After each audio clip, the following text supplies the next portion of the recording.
every government program that is introduced under urgency and as a temporary measure is always permanent.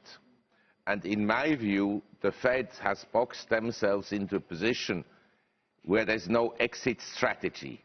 The question is not tapering. The question is, at what point will they increase the asset purchases to, say, 150, 200, $1 trillion a month? That is the question. You said earlier on there is no inflation. Inflation can be in consumer prices, it can be in commodities, it can be in wages, it can also be in assets. And we are in a gigantic asset bubble around the world, with prices of real estate having risen a lot.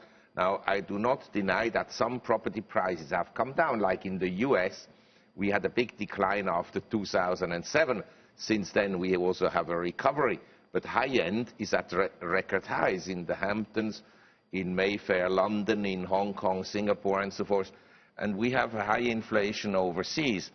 So I think that one day this asset inflation will lead to a deflationary collapse one way or the other. We don't know yet what will cause it, but the Fed didn't know in 2007 that despite of their easy monetary policies, property prices in some areas would fall by 50%.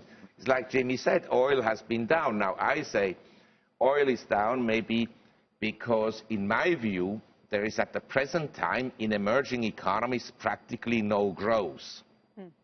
The growth has slowed down to trickle. It's not that you feel that there is a recession, and some sectors like tourism in Asia is still growing rapidly, but other sectors are not growing. So if you go to Hong Kong, where Andrew is, he sees essentially a boom town, but it's not growing. It's at a high level of economic activity. Same in Singapore. You look at global exports, they're flat. So I think that the demand for oil is actually weakening.